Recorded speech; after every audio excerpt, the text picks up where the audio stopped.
I can hear you.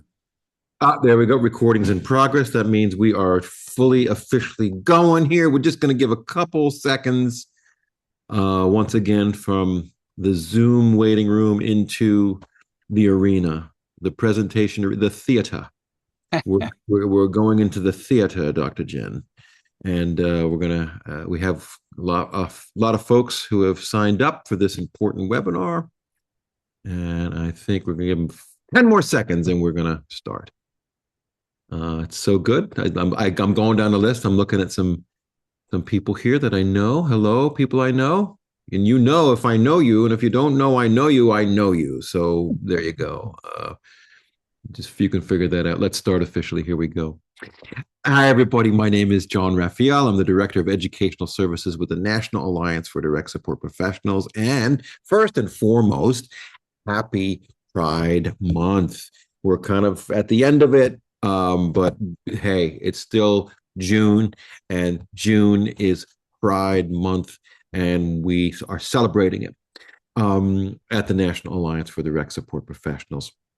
Let's Talk is a series that we've been doing for many, many years, and it's a companion to what we also have been doing for many, many years, which is publishing the International Journal for Direct Support Professionals.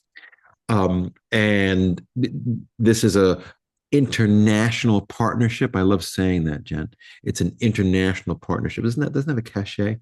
Uh, And we've been doing this with our friends from Vita Community Living Services for well over a decade. And this is once again a partnership that's meant, and the mission of Let's Talk and the International Journal is to provide direct support professionals an opportunity for some practical knowledge and for some best practices to help them do what they do better. Basically, that's it. And that's what we're doing today. And today, the topic is super critical in our very strong opinions at the National Alliance for Direct Support Professionals. And it's about the role of direct support professionals um, in and how they support people who identify LGBTQIA plus and who also have disabilities. And we're going to talk about that. Jen's going to talk about that. I'm going to introduce you to Jen just a second. Just hold on, hold on. Before we get to that, before I introduce our esteemed author, the International Journal. If you're interested in this issue or any of the back issues, please just drop me a line, jraphael@nadsp.org, and I will send you the current month's issue and any archived issues we have. We're still working on a better place to archive over 12, 13 years of these articles. Stay tuned for that. We're working on that. Only do one thing at a time. But the International Journal it's widely available, and we want you to use it. We do have interpretation, ASL interpretation, and closed captioning. And just you go to your toolbar if that's something that you're interested in using. And please do. And we will take. It's going to be difficult for us to take questions, but if you do have a burning questions or comments, please put them in the chat or the QA, and we'll get to those if we can. But let's get to it. Once again, let me just go quickly. The Pride without exception, LGBTQIA plus, which if you don't know what that alphabet soup's about, you're going to know in just a minute. LGBTQIA plus identity, disability, and the role of direct support professionals. That's the title of this article that I think my colleague, my friend, Dr. Jen Herley really did a great job with writing. And now we're going to have a chat. Who are you, Dr. Jen? I know who you are, but I think the people that are listening and watching would love to know who you are. Who are you? Thank you, John. Thank you, John. Hello, everyone. And as John stated before, happy Pride. And even though it's June 25th, Pride is not over. And in New York City, we've got the big parade. I believe it's on this Sunday. So that's still happening. Lots of other things happening. Anyway, my name is Dr. Gennifer Herley. I like to be called Dr. Jen. I don't know why I named myself Gennifer when I transitioned. I should have just said Jen, but I didn't. So Probably my mother. But anyway, yes, I was the former founder and executive director of Trans New York, which I founded in 2018, which is the same time that I transitioned. I transitioned from a male to a female. I was 56 years old. I am 64 now, so it's I think that's 8 years. I think something like that. You're good math. Good math, John. Yeah, yeah, 8 years. And I did it in June because of Pride. I did it in June because of my birthday, and birthday's June 11th, and I figured get it Ah, all done. And I dove right into a nonprofit because prior to running Trans New York, I was doing counseling, helping people with gender identity. So at Trans New York, we did counseling. That's one of the things I did. Wrote letters for folks if they needed HRT mm, or surgeries. Um, Also, just counseled them in general because most people needed help and sort of mapping out a plan on how to come out. That's a whole nother, seminar. Or, yeah. I always say it's the best laid plans never go the way you want, but having a plan is better than having no plan. Um, anyway, it was a wonderful experience at Trans New York. I had it for 8 years. We did workforce readiness training for folks. We also did workforce inclusion training. So I started a new LLC, which is Gender Solutions New York, and I'm doing some consulting in that space right now. Um, a little about me personally. I think I told you I transitioned 8 years ago. I also got married 4 years ago, almost five now, to a transgender woman. Just couldn't believe it. I was married for 25 years to a cisgender woman when I was male. I have a child. She's now 27. Can't believe it. She was adopted, by the way. Oh, Um, so it's been quite a life. Um, I see that from Heather. I'm sorry. I see these things that I have to say. It's so nice that she's very accepting. My parents weren't alive, unfortunately. I'm not really sure how they would have taken it. Sometimes I really wish they were here. Sometimes I'm glad they were not here. So, and coming out, for me was, at 56, I always tell people, I think that being older has its advantages, I think, over youth for lots of different reasons. But they're all difficult and it really depends upon who you are as a person. But you know what? We all have to be who we are. So once you decide that, you just, you just do it. You just do it one foot in front of the other. So that's a little bit about me. I also have five grandkids. Um, the oldest is only five. My wife and I babysat a 4 month old for 8 months, 2 days a week. And it was incredible to have someone trust in us to watch their child. And now they're all getting to the age where the older one is asking, how come I have a grandma, but I don't have a grandpa? So, um, but little kids, just so you know, when they're really small, um, they just want to know that, grandma didn't grow out of the ground. Like, where's a grandpa? So you just got to tell them something, yep. well, sometimes people have, two grandmas, something simple. And then you move on. When they're that young, they really don't need to be given that much information. When they get older, it's Mhm. it's a different story. But they're going to start to figure out. But the point is, they all love us. I'm Gigi. My wife is Nancy. They call her Nana. It's beautiful. It's beautiful. So I live on Long Island with my 96-year-old mother-in-law. Wow. That itself could be a sitcom. Mhm. Um, Mhm. and then we have a house up in Great Barrington, which I'm at right now. I'm at that house right now. So and we're going to hopefully move up here full time next year. So that's a little bit about me. I'm looking forward to talk about the article. Great, great. Dr. Jen, also, I'd be remiss to not talk about your work with the NADSP. The last couple years, we'll say, we'll round it up. We were involved with a wonderful grant. Thank you for the Council on Developmental Disabilities in New York State. We worked with the former grant driven something called Prideability, and kind of built on what they built here in New York State. And we called it Proud and Supported. And what it was a bunch of resources and training materials. And we utilized Dr. Jen for consultation for direct support professionals who are supporting people who are at this place of intersection, people with developmental intellectual disabilities who also identify LGBTQIA plus, which is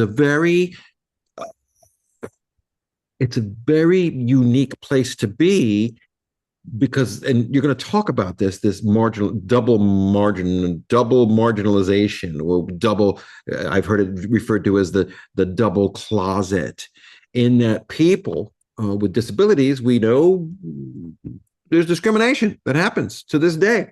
And we also know there's discrimination that happens with the LGBTQIA plus community. And to have both of those characteristics, quote unquote, as a human being can be a difficult place to be. And direct support professionals who are supporting people at this intersection, that's why the great vision of our Council on Developmental Disabilities offering this grant to us so that we could give resources to the direct support workforce. We're just so thrilled. And that Proud and Supported program, we are tooling up, and we're going to be distributing again with a kind of a new, we're hopefully a new face to it later on this year. So be on the lookout for that. But there's not a plug for that. Let's talk about the article.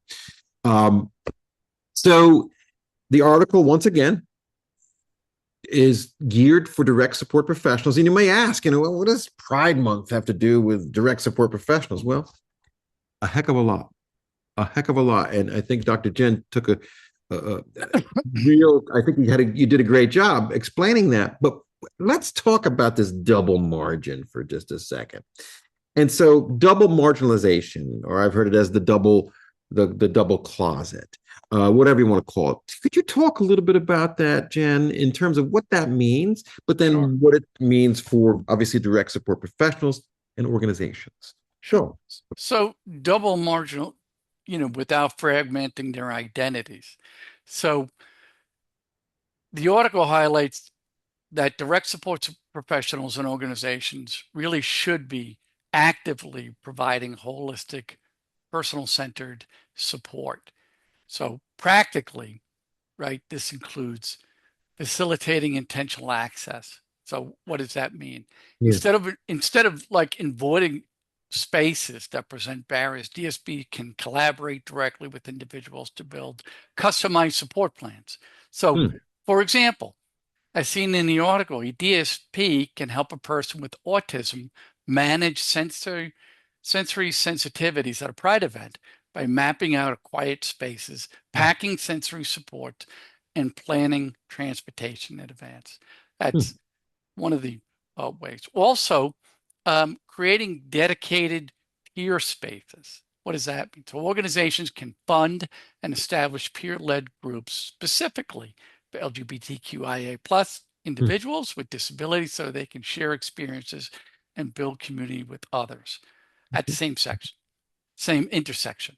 DSPs can support this by assisting with communication accommodations, transportation, and virtual access. Lastly, active community connection. DSPs can bridge the gap, right? That's what they're there for, by actively connecting individuals to local LGBTQIA peer support groups and affirming resources. So I think, really, this is something that needs to be shouted out, right? This double marginalization. I think, John, you and I discussed this, off air earlier. Most people look at people with disabilities as that they're just focused on their disability, right?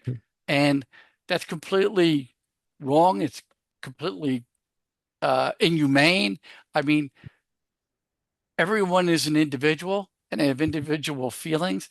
They have sexuality, they have gender, And this all occurs in the mind. That's what it's all about. It's all about our brains, and each individual has a brain, and they decide who and what they're going to be. And no one will tell someone how that's going to be. I mean, people try, but the reality is that it doesn't work. And I can't help but think of once again, the place that a direct support professional, where they are in that situation, if they're supporting somebody, they play such a critical role. And if they don't, I think a couple things, and this is what you and I worked on for a couple years. If they don't understand just the general LGBTQIA plus 101 stuff, there's a lot to understand about that community, and it's not just one community; it's many communities within the LGBTQ community, right? It's like Right. there's so much to know about. Once again, and I think you say this is this is a population of people that are still discriminated against. I mean, look at I'm going to stay apolitical here.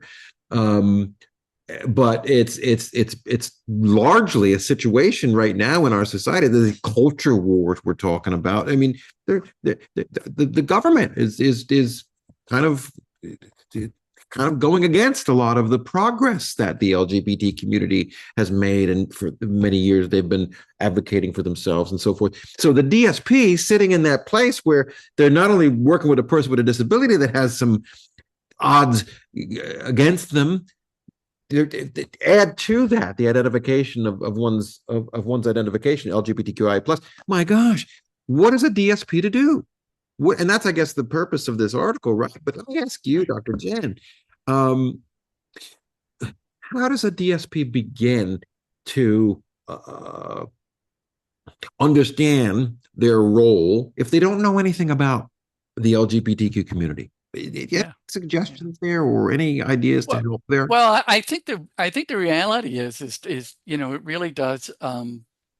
Everything comes down to education. So I think the DSPs really have got to um, understand that they have a responsibility in helping the folks who they're serving, and you can really do that fully, in terms of LGBTQIA plus by getting educated, right? That's what we're here for. But beyond us, there are things called Google. There is YouTube. I mean, there is so much information, but I say that, but on the other hand, what I'd like to say is err on the side of caution.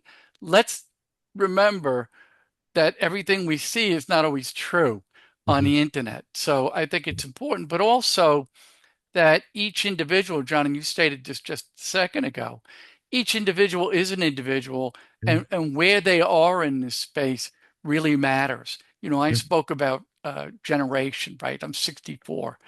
So for me, growing up, there wasn't even a word transgender. There wasn't even LGBTQIA plus, Yep. you Yep. know? Yep. So, Yep. we didn't have an internet. We had encyclopedias. So, Workbook. so, I remember you know, workbook. but kids today, Yeah. younger people, especially, younger folks who are disabled, um, they know more than we do. Yeah. They know more than we do. Yeah. And that is hard on a DSP. So Mhm. every DSP or who's ever out there, if you're on this call, this is something you really want to do for your clients. You really want to educate yourself, because if you're working with young people, they are so far ahead of you. It's not even funny. Mhm. And Mhm. you've got to try to educate yourself, and also try and be accepting as possible, because there's a lot of things that the younger generation truly believes in Mhm. that is really brand new, and Mhm. it may be so foreign to you that you just can't comprehend it. Yeah. And I would just say to you, keep an open mind. Yeah. Keep an open mind. Remember one thing. Let's not internalize this. This is not about you. Yeah. Okay. This is about them. You're there to help them, right? This is not about your own personal feelings about what you think gender is or sexuality is, right? So let's be respectful, and have integrity. Let's be like, have a conscience. Let's be like Jiminy Cricket. Yeah. Let me ask something there, Jen. This is important because we look when we advertise this, we got some nasty emails. Okay, Mm, that's the reality. I'm going to be honest with you because we're a national organization. There is sadly, and I can state this. This is my personal opinion. There's sadly a lot of unfortunate ignorance about this population, both people with intellectual disabilities, developmental disabilities, as well as the LGBTQIA plus community. But here's the thing: what if a direct support, to your point here, what if a direct support professional does have, and again, I'm going to try to remain without judgment, but they have their own attitudes, their own values, maybe certain religious beliefs mm, around just let's just cut it to homosexuality, say, right? mhm. And they find themselves in a position where they don't know what to do, and they think they can't support somebody with that part of their life. What should they do, or could you just treat that a little bit? Yeah. Well, I would say this.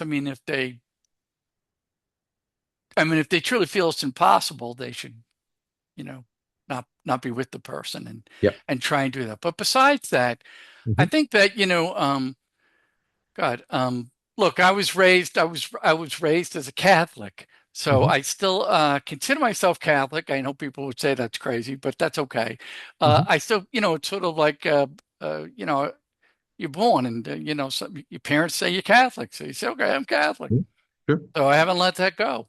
But I think that if people believe in a higher power, I mean, I think you should look at it from a humanities perspective, right? And a love perspective, right? Yeah. Everybody is a human being. Everybody, you know, needs love. And that I'm not asking people to throw their arms around people about sexuality.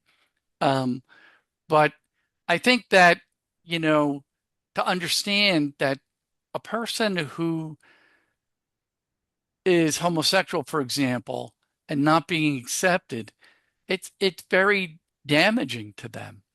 Yeah. They Yeah. can't be a whole person. And if somebody would put themselves in their shoes, you know, what if what if the world turned upside down and you couldn't be heterosexual?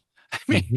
I mean, think about that. Think about if somebody said, sorry, but we don't like, you know, my religion doesn't believe in heterosexuals. Mm-hmm. So, um, I think that you really have to, I think most people, I would think if you're a direct support professional, I think you went into this as a caring person.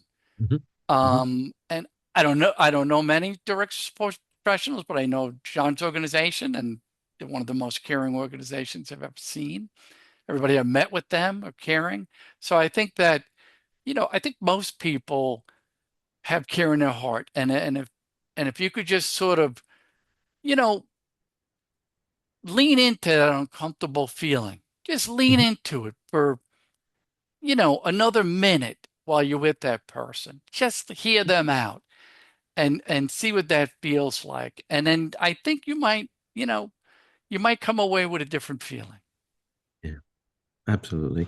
Thank you. I just it needed to be said because Yeah. that's the reality. And we're not here to take anybody's beliefs away. That's not what the role of a direct, that's not in the role of a direct support professional. In fact, we could spend a whole, we just released actually our revised code of ethics. And within our code of ethics, there's clear, not instructions, but expectations for your role. And if you just can't get if you're unable to get through that personal belief of whatever it is about sexuality, then, hand off, and get somebody else to assist and support the person in their journey. So let's get to the next piece, and it's kind of associated with this, right? I love this because you gave me these kind of notions to guide our conversation here. Balancing professional boundaries, right, with affirming support. That sounds like that's a big mouthful there. It sounds like, that's highfalutin language, but it's really not. It's really not. So talk about this a little bit, Yeah, Jen. This is really critical. Talk about this. I love what you yeah, wrote about this. Go. yeah. This is a very difficult balance, right? It's a very difficult balance. You're with a family, and you're with an individual, right? So what are we going to do here, right? Because Yeah. the family is not seeing eye to eye with the There you go. individual. That Oh, yeah. That can happen, yeah, right? That can yeah, happen. that can happen. And honestly, I've had a lot of experience with this with Yeah. transgender folks and their families. So, Yeah. Yeah. younger people, not too young, but to me, they were young. They're in their 20s. Mm-hmm. So, but the point is, again, as a DSP, you know, you have a responsibility, but also, you recognize, that these family dynamics are really challenging. And I thought about three ways of sort of handling this. And the first is to create an emotional sanctuary, right? So that's Mm-hmm. communicating to the individual through words and actions that they don't have to hide when they're there in front of them, establishing a safe Beautiful. space, right? Yep. Where Yep. they're treated with dignity regardless of how their, family feels, right? Mm-hmm. That's Mm-hmm. number one. Yeah. The second thing is upholding a person-centered advocacy. What does that mean? Mm-hmm. So when an organization or a family resists an individual, right, Mm-hmm. resisting that person's identity, which includes sexuality, a trained DSP advocates within the system for the use of the individual's chosen name and pronouns in alignment with the person-centered planning principles. So again, that sort of goes with the sanctuary, right? So you're going to use that person's chosen, whatever name they want to use along with their pronouns, Yep. right? Yep. So that's another way. And lastly, you're going to maintain strict confidentiality. So you're not going to out, right? Yeah. Nobody, let me tell you something. It is the worst thing in the world.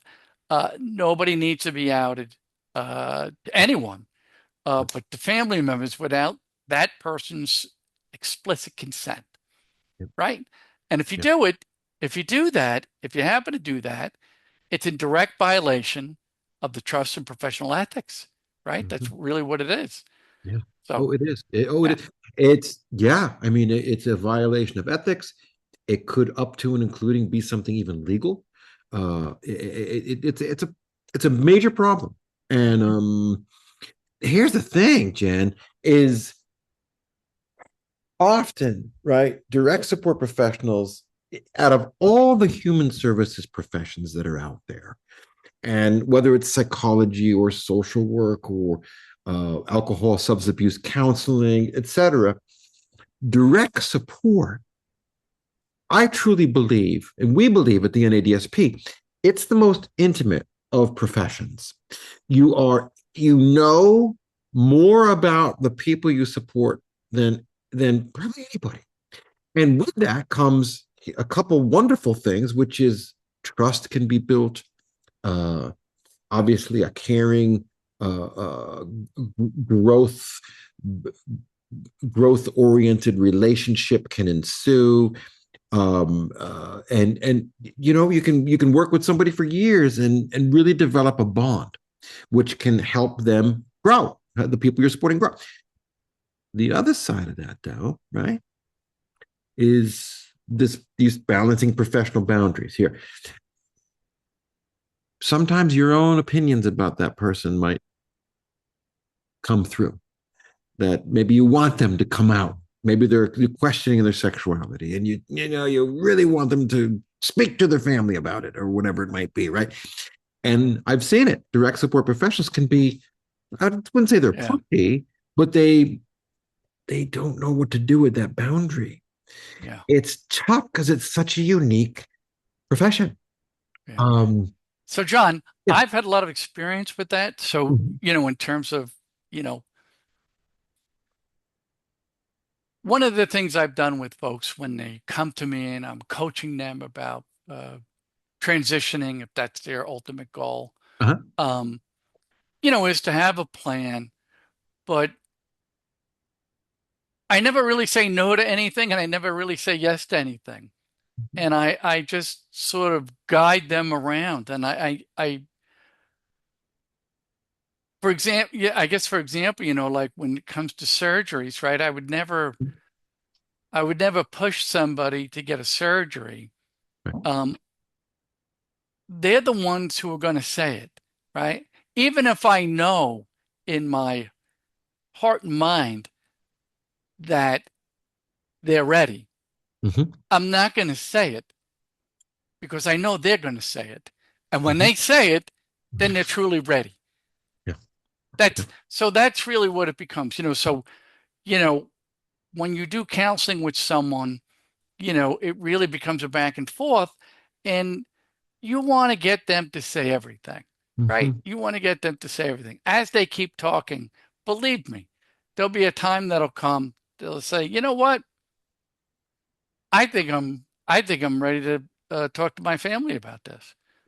And you'd be like, wonderful. And then you'd be going home and you go, as a DSP, you go, I knew this 3 months ago, you know, but, Right. but and I know this, from my own experience, but also, I've been in therapy for years and uh, working with a psychoanalyst, like a dinosaur. Nobody goes to psychoanalyst anymore, but I do.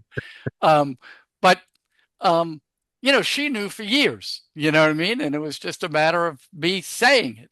And I think that you have to err on the side of caution Yeah. as a DSP. And look, we're talking about really some highly psychological things that a DSP, Yes. really has to do. And I think that's the beauty of the job, John. And you talked about, if you can do this to somebody, one of the things I got from doing what I did in counseling is that I think you talked about this. When you see somebody come to be who they were meant to be, it's the Mm. most beautiful thing in the world. Just There mention there it. is no there is, no one ever has to say anything to you. Believe me, they'll thank you forever. But other than that, you don't need any other accolades from anybody else. You don't need awards. You Mhm. really, the award is in seeing that person come to fruition and be the person who Yeah. they could be.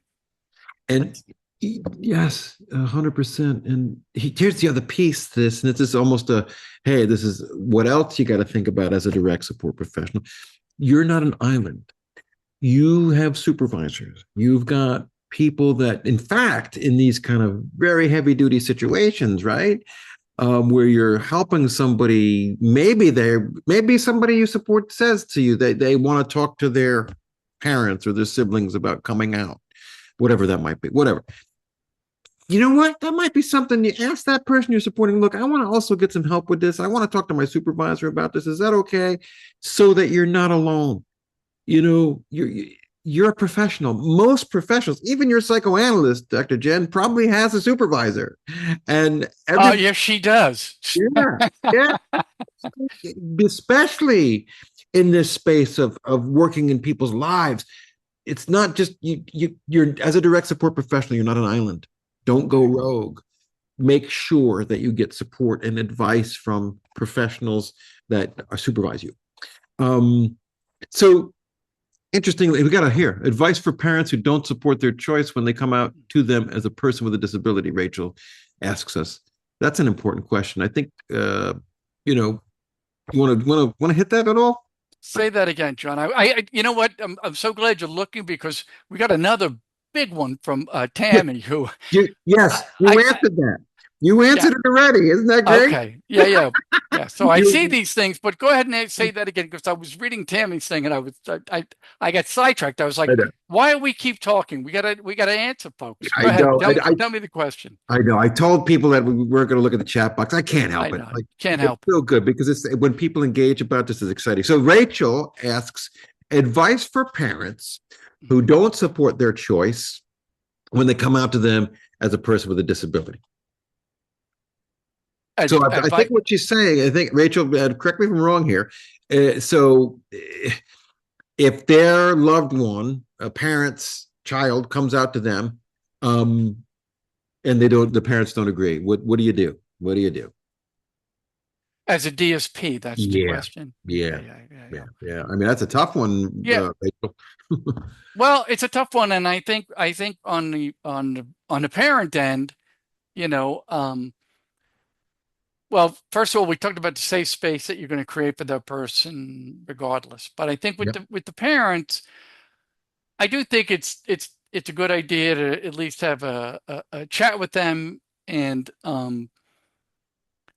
try and try and get them to sort of, well, first of all, it's their child, right? Mhm. And Yep. try and get them to understand that this is not some sort of fantasy. This is not some sort of one off where their child is just thinking about this. You probably have seen signs from your child and, you didn't see them. And it is your child. And, again, um, you even have a larger duty, I would say, the DSP, Yeah. talking as a DSP, you have a larger role than I do, Mhm. in terms of support. Yeah. So I understand how you might not have grown up this way, or you have religious uh, beliefs that prevent you. Um, but I have to tell you, or I can ask the question to you: has anybody ever told you what to do with your life and you followed them? Yeah. And the answer is no, because I don't care who you are as a parent, or every child is an individual. Yeah. And they're going to do what they're going to do. Yeah. I got a 27-year-old daughter. I love her to pieces. Um, I've talked to her for years about things to do, and she never did them. And then suddenly she did it. Yeah. you know, Yep. so Yep. so And Jen, I got to let me just. I'm sorry to interrupt, but it's so interesting because here's that double margin thing because it's not only okay, parents and all siblings as well. When you have that family member with a disability, there often is sometimes guilt, sometimes yeah, all kinds of emotions, all kinds of stuff, uh, fear, concern, especially if parents get older. So you got that going on. And then add to that I guess, the insecurities about sexuality in general. I'm a parent, I have two kids, and, they're both coming of one is fully sexual. The other one is approaching his sexuality and whatever they want to do. I'm a fairly liberal parent. I go for it, but I don't care if it's an LGBTQ situation or it's about sex. It's about no, my children shouldn't be doing that. But it's not about anything other than being a parent. Being a parent is a tough place to be. But when you add these extra added quote unquote issues, I don't think they're issues. They're just their circumstances, right? I think it could be tough. It could be tough for a yeah, parent. yeah. And I Mm-hmm. think I think that John, parents, I'm a parent too, so I think we all, as parents, we put our dreams, our aspirations, and lots of other things into our children, you know, and our expectation is that they're going to run with those things, and more often than not, they're not going to run with those things, and you have to recognize as a parent, those are your dreams, those are your aspirations. Exactly. They may not be in alignment with your child's. Yeah. So, and again, it's easy for me to sit here and say this. The DSP is on the firing line. So Absolutely. Yep. If you have literature as a DSP, from the NADSP, Yep. regarding subjects, I would keep that on hand, hand it to the parents in a nice way, say, you might want to take a look at this. Here's some literature on it. I don't know how much you know about the subject, but maybe you want to do it. You probably want to lay off, go on Google or YouTube, but I think if you can hand them some literature from the DSP, from the NADSP, I think that would be a good thing. And that would sort of, you know, maybe get them in a little bit of space. And then again, you could talk to them about, I know this is uncomfortable for you, but maybe you could just lean into what I'm saying Mm-hmm. just for a couple of minutes. That's all I'm asking. Mm-hmm. And you don't have to go away from me as a, you know, cheerleader for homosexuality or whatever it is. But I Yeah, just like you to exactly. hear me out. Exactly. Because it's ultimately not about the sexuality. It's not about that. It's about self-determination. And that is one of the primary ethical responsibilities that direct support professionals have, is to help people and assist them in directing the course of their own life. Yeah. And when the family gets mixed in there, it gets complicated, but the ultimate allegiance needs to be to that person you're supporting. And we could have a whole Yeah. seminar or webinar on Yeah. that, but we don't have time for that. Yeah. One Um, more point, John. So yes, I was please, I was please. just thinking of this. So my daughter has had social anxiety for most of her life, and actually she's just breaking out. It was just 8 months ago, but Mhm, thank mhm, goodness. But I used to say to her, I used to say to her, I said, sweetheart, I said, I she would always stay in the house. She's stay in her room, and I said, sweetheart, I don't like to really see you alone. I mean, I just don't like that. And one day she turned to me and she said, and she calls me dad, by the way, which is fine. So mhm. she goes, Dad, I like being alone. You don't like being alone. So, so I was taught a lesson. So I think that's what I was talking about earlier, that as Yeah, parents, we put things into kids. My daughter, she was fine being alone. She goes online and she talks to people. She doesn't yeah, need to go outside and have a physical contact with somebody. yep, So yep. anyway, Yeah, these are great. These are great. So here we go. Let's. There's a couple questions in the chat. We'll get to those in a second, everybody. But this, I think, it's very important, because once again, I like the way you phrase this, right? Pride is not a distraction from disability support. It is disability support. Not saying that people that identify LGBTQIA plus have disabilities. It's not a disability to be a lesbian. It's not a disability to be transgender. That's not the point. But it's about support. Support. We all need support, right? We all need some level of help in life. We all need a friend. We all need somebody to help us and guide us. But when we're paid, right, when we're paid professionals in the spaces that we work, whether it's working for an agency, provider agency, whether it's working, maybe you're an independent direct support professional working for a family or working for a person that's paying you with self-determination money, whatever state you're working in, you have a responsibility, right? And what's that responsibility? What is it about? Um, Talk about that a little bit, Jen. yeah. Yeah. So let me say something. So besides, pride, and pride's wonderful. I love pride. Pride's for a month. But you know what? I'm a transgender woman. 24/7, I have pride. So it's 24/7. It doesn't end. Like pride's like 30 days. It's great. It's great for our community. But corporations, folks who are not in the community, if you put up a sign for pride, you know, and that's only during pride, we call that pink washing, right? That's pink washing. You're not really being supportive year round. I Hmm. can't, put myself away after pride. Right. So I think, so what do we do for, you know, organizational practices, right? So I talked about this before with parents. So you have to use inclusive everyday language and materials. So you should have brochures about LGBTQIA out. You should have a little bookshelf, and have them out so people can see them. So you're normalizing that LGBTQIA plus is just not during Pride. It's, this is about lives. This is about people, right? Absolutely. Um, I talked about this earlier about, education, right? So reforming sexuality education programs, right? Mhm.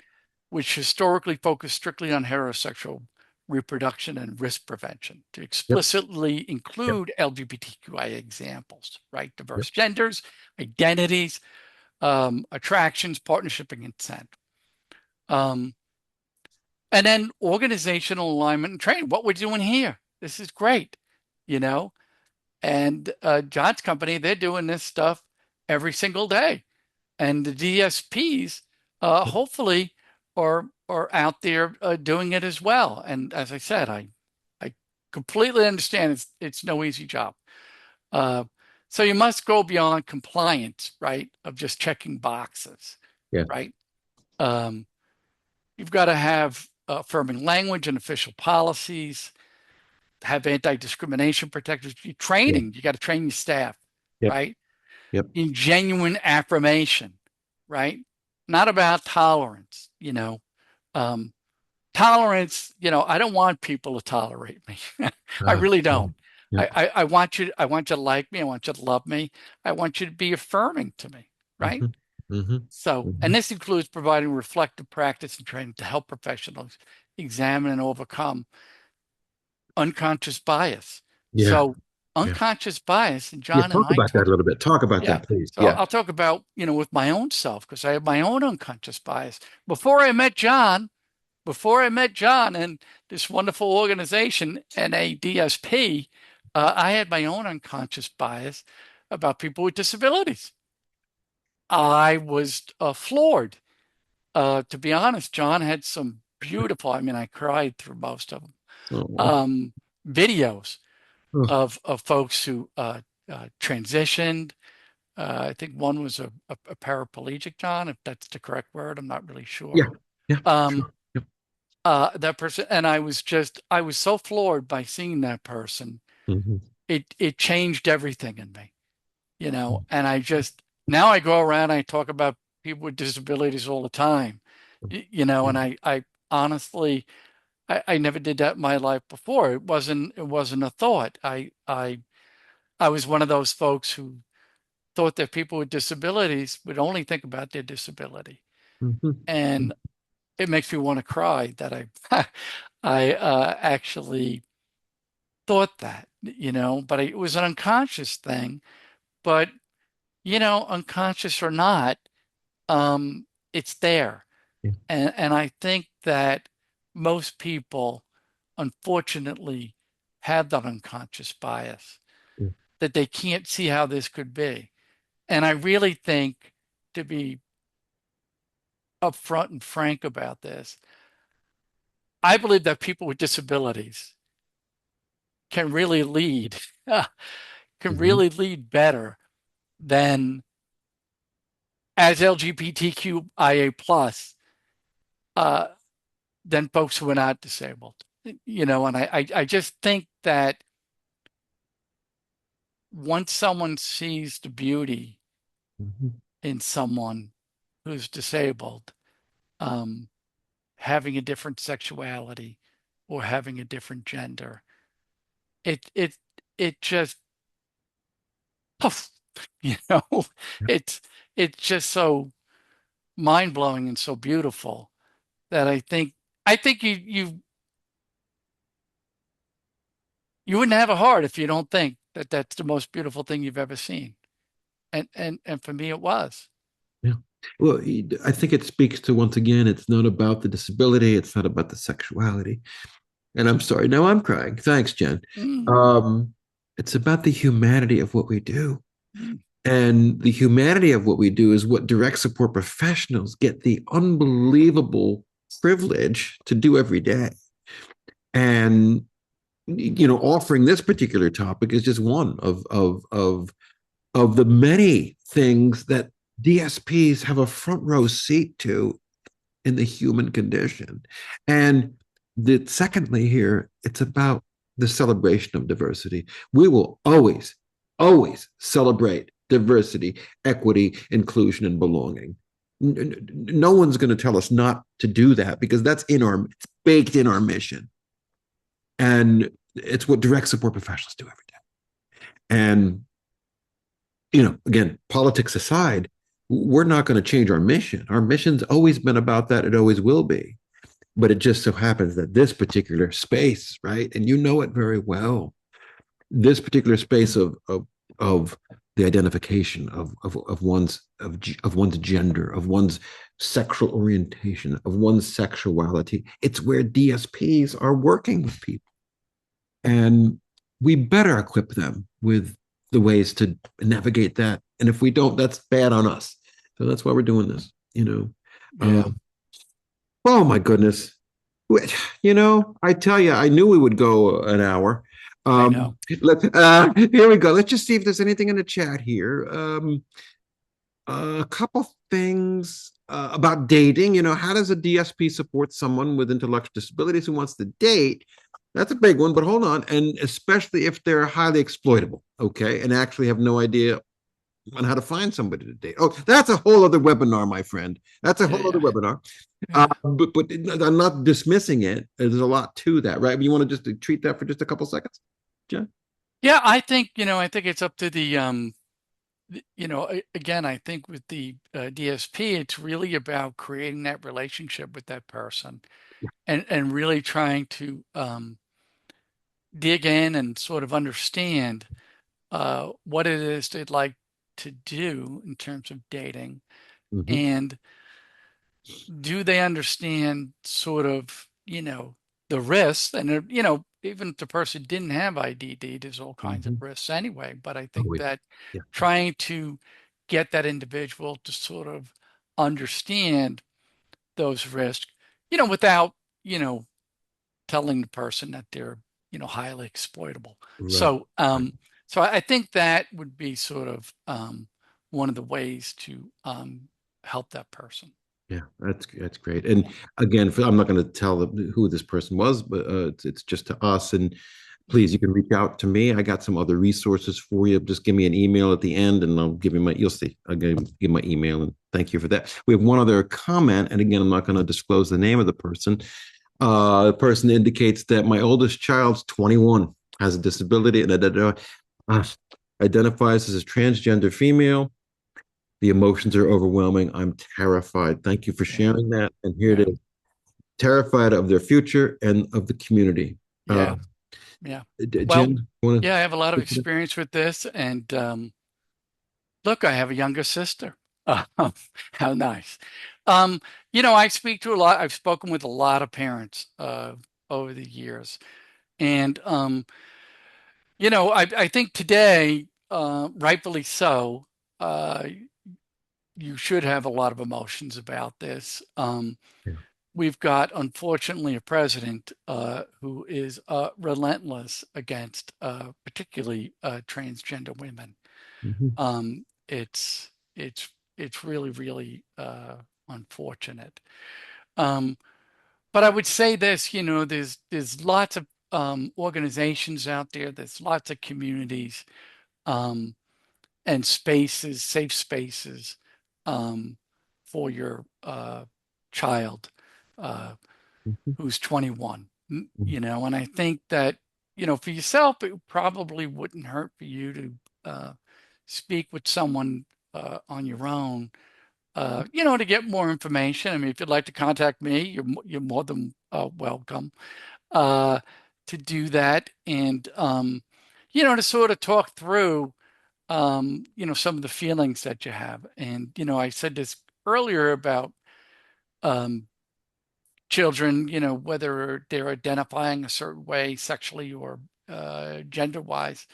um, they're going to go through this.